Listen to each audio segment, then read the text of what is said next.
the country whose title I've been so greatly privileged to bear during so much of my life and duty. The country whose title I have been so greatly privileged to bear during so much of my life and duty. The words arrived without warning, sharp and heavy, cutting to the thick air of the room. But the suffocating silence that followed immediately after was even more powerful. King Charles stood before the nation, carrying the immense weight of centuries on his fragile shoulders, his voice noticeably unsteady yet filled with a grim determination. Then came the single sentence that no one in the modern world believed they would ever live to hear. He was surrendering the throne, giving up the very crown he had waited his entire life to wear. But the greater shock was still hiding just ahead. In the exact same emotional address, the aging monarch bypassed years of strict tradition and formally named William and Catherine as the two ultimate figures who would lead the crown into its next chapter, establishing a new court trust that completely altered the palace hierarchy. Buckingham Palace broke completely from its heavily guarded schedule and suddenly summoned the entire royal household before the broadcast even began.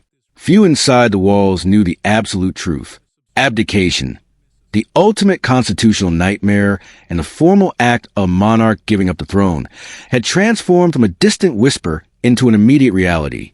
Charles confirmed that William would succeed him as king, while Catherine would stand firmly beside the future sovereign as queen and an equal partner in the new reign. Charles paused heavily after speaking about the concept of lifelong duty.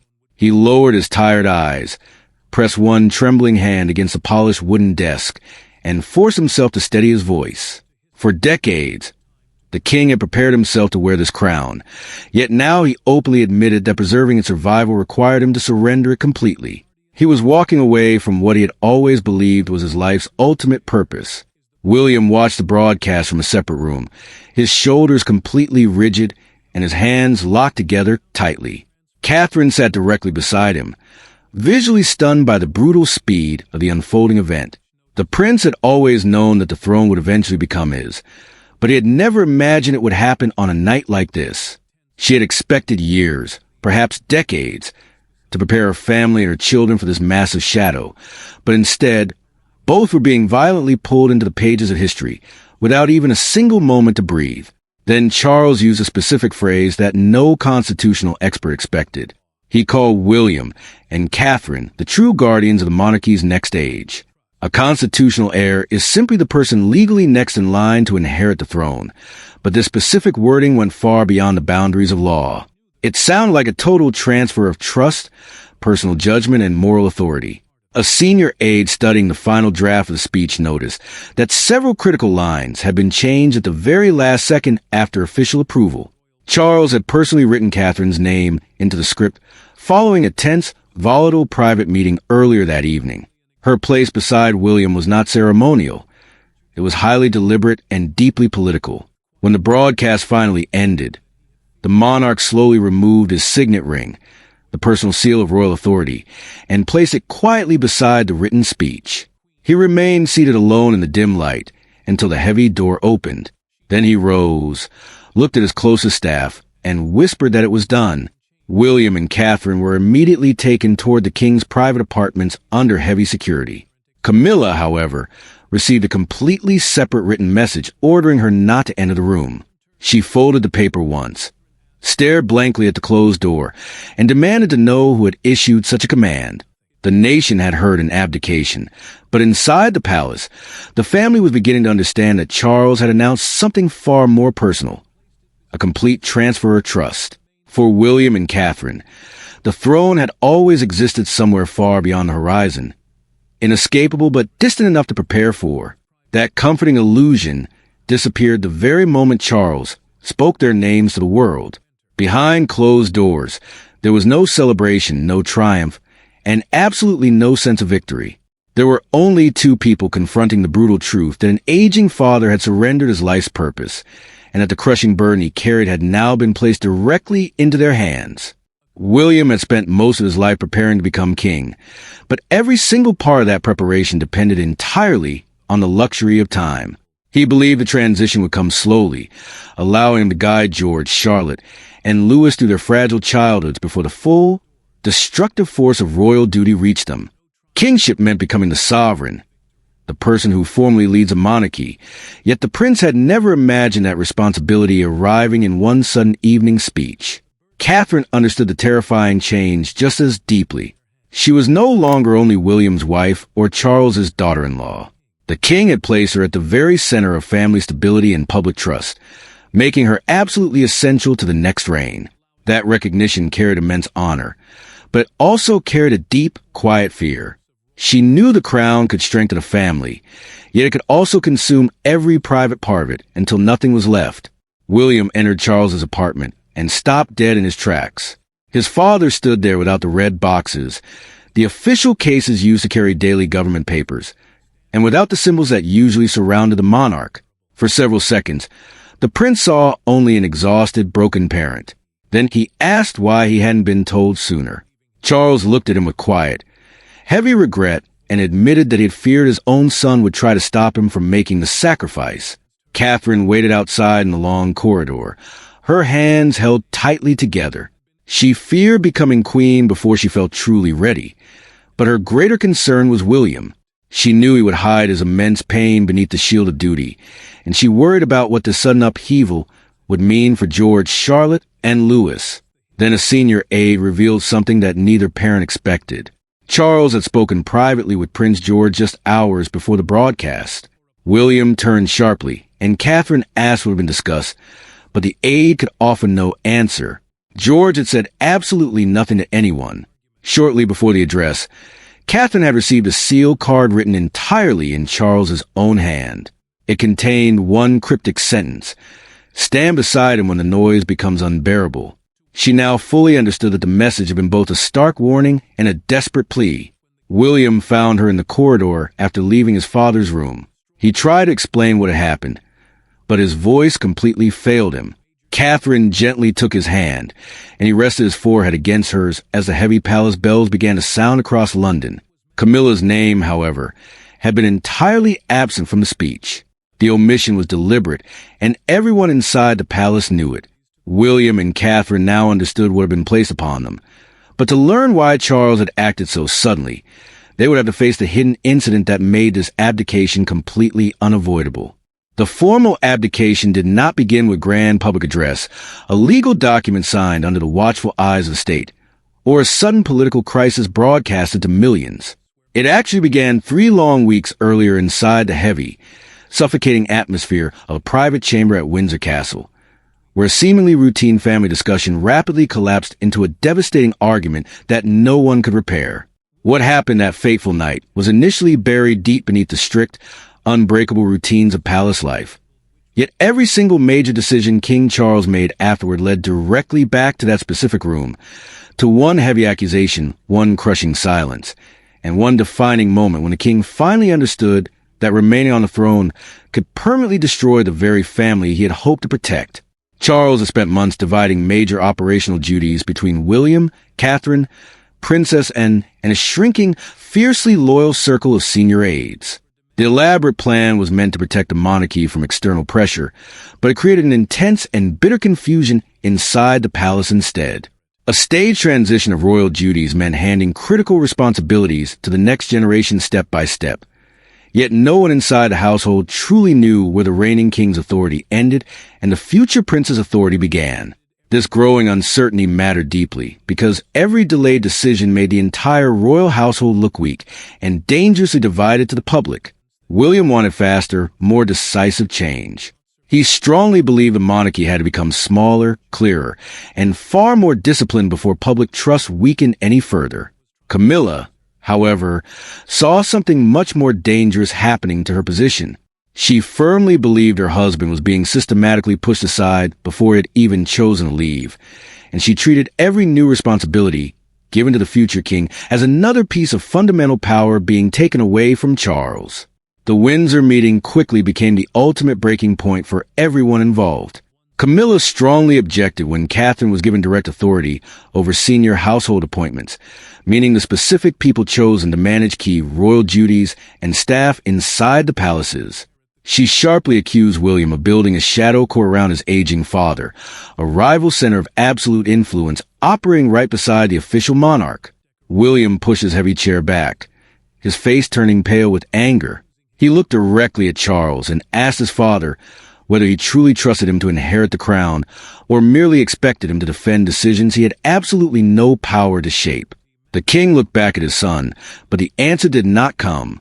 That long, painful silence wounded the prince far more deeply than any accusation Camilla could ever throw. Camilla then turned her sharp focus toward Catherine. She claimed the princess's calm, perfect public image and made the public completely forget who still held the true authority inside the family. Catherine did not raise her voice at all. She looked directly at the queen consort and said the monarchy could not survive if protecting personal pride became more important than protecting the institution itself. The queen consort stared back with intense anger, and the atmosphere in the room hardened completely. Charles left the room first, but he stopped just beyond the closed wooden door. In the quiet corridor, he clearly heard William tell Catherine that the family could not survive another single year of competing commands. The king understood right then that his own hesitation had become an emotional war, destroying his children. Later that same night, Charles sat alone and reread a highly confidential assessment documenting the deep operational damage caused by divided authority.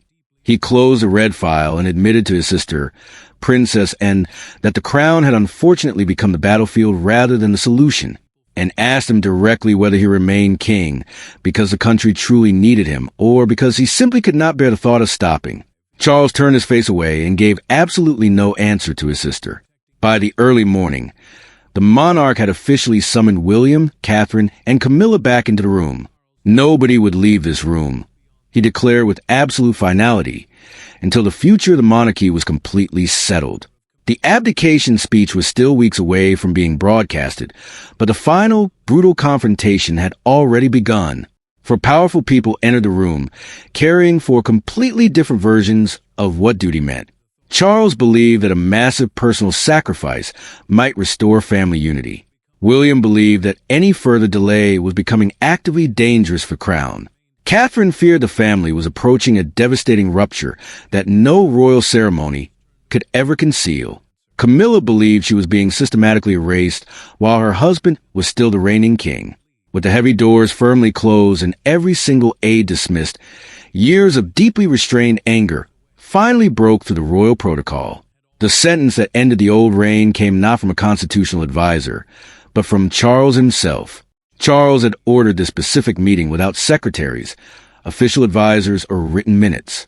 He intentionally chose a small, intimate sitting room instead of grand council chamber, the formal space where major royal decisions are usually discussed with the state. That choice mattered immensely. The king wanted absolutely no shield of ceremony between them. This was a raw family confrontation before it became a massive constitutional crisis. William entered the room expecting nothing more than a temporary transfer of specific duties. The prince believed they would settle who handled which public responsibilities while his father stepped back to rest. Catherine deeply hoped the meeting might finally repair the growing divide between the two sides of the family. Camilla arrived with a different, much darker fear. The queen consort was absolutely certain that every single new role given to the younger couple was another direct attempt to reduce her personal influence. Camilla turned toward William first. She asked him directly whether he intended to become king through patience or through immense pressure. The future king answered firmly that he had never once demanded the throne, but he would not allow palace uncertainty to damage George, Charlotte, and Louis or weaken the historic institution they would eventually inherit. She loudly accused him of using his own children to justify his personal ambition. He replied sharply that protecting them was not ambition. It was his fundamental duty as a father and a prince. Charles struck his palm against the arm of his chair. The sharp sound immediately ended every argument in the room. He told them that each person had begun treating the crown like a piece of territory to be defended against each other. Then the king spoke the sentence that changed the course of history. This monarchy cannot survive us divided. Catherine moved her chair forward and faced Camilla, without looking away for a single second. The princess said no one was trying to erase her, but no private grievance could ever be allowed to control the sovereign's office, meaning the absolute authority and daily responsibilities belonging entirely to the monarch. The queen consort held her intense stare, yet she offered no answer. Charles then revealed to them that he had already consulted senior constitutional officials about the legal process of abdication. These high-ranking officials advised specifically on how royal power can legally pass from one sovereign to another without collapsing the state. William stood up abruptly, his mind racing. Camilla's face completely lost its color. For the very first time, both sides understood that the threat of abdication was real. The king said William would inherit the crown, but Catherine would be publicly named beside him because she had become the family's true stabilizing force. Her inclusion was not decoration. It was absolute trust. Camilla asked whether Charles was choosing his son over his own wife. He answered quietly that he was choosing what allowed both the family and the monarchy to survive the storm. Then Charles placed a formal constitutional memorandum on the table, a formal paper setting out the exact legal path forward. Once the process began, he warned them, even he could not reverse it without severe consequences. The family had reached a final decision, but emotion alone could not remove a reigning monarch. Now, the cold machinery of succession would decide whether Charles still controlled his own exit. A king may surrender the crown with a single definitive sentence, but a historical reign cannot be dismantled by intense emotion alone. Behind Charles's massive decision stood complex legal procedures, constitutional loyalties, and strict security preparations. Yet the most truly powerful figure in those final hours was a woman seated quietly beside the king, asking the one critical question that no minister was brave enough to put directly before him. Senior state officials moved incredibly quickly once Charles gave his final official approval, preparing the legal instruments needed to recognize William's sudden accession, the formal, historic moment when an heir legally becomes a sovereign. Every single step had to remain entirely secret to prevent massive public panic. William received his first high-level briefing, but absolutely refused to act like a king before the legal transfer was complete, insisting that the old reign must end with total dignity. Princess joined Charles late that night, watching her brother read the papers. She refused to soften the brutal truth, telling Charles that clinging to power after recognizing the need for change would be the greater failure. Her words struck harder than any ministerial warning, because she spoke as the sister who understood exactly what duty had already cost him. Camilla made one final desperate attempt to stop the announcement by asking for a 48-hour delay, but the request reached the king too late. Charles then issued one unexpected instruction. Catherine was to attend William's first private briefing as the incoming sovereign, making her role real and influential rather than symbolic. The king lifted the pen, looked toward and signed the abdication instrument, whispering that the crown belongs to the future now. The legal transfer was complete, but the emotional consequences had only begun. The following morning, Camilla realized that the center of royal life had officially moved, and she was no longer standing within it. Charles refused to interfere, remaining inside his apartments so that William's authority would be absolute. When William met Camilla alone, he offered her protection and respect, but no independent constitutional influence. After William left, Camilla unfastened the royal household brooch from her jacket, ending an entire era. Charles then sent Catherine a personal request for one final conversation. In a private room stripped of ceremony, the former monarch spoke as a father who feared what the crown might do to his son. He asked her to promise that William would never be left alone inside the crown. Catherine answered that she would challenge the future king when necessary, protect him when possible, and remain beside him when neither choice was easy. By sunrise, the abdication belonged to the streets, the broadcasters, and millions of people struggling to understand the sudden transition. Crowds gathered outside Buckingham Palace with flowers and flags. When the royal standard was raised for William, the noise stopped, and the crowd began singing the national anthem for a new king. Charles watched the coverage from a private sitting room, feeling relief rather than jealousy. The final family gathering arrived without another speech. Charles entered not as a sovereign, but as William's father. He saw the chair reserved near the center and quietly moved it backward with his own hands, standing firmly behind William and Catherine in any fear of shadow reign. William turned toward Charles and thanked him for choosing duty even when duty demanded surrender. Catherine then approached Camilla, inviting her to stand with the family to protect her dignity. The abdication had achieved its purpose. William held clear authority. Catherine possessed recognized influence, and the children inherited a monarchy no longer trapped between competing commands. Charles had lost the crown, but he had saved the structure beneath it. The throne passed to William. Catherine stood firmly at his side, and Charles walked away knowing his final act as king had secured what power alone never could, a united family and a crown prepared to endure. Thanks for watching. Please don't forget to like and subscribe, and we will see you in the next one.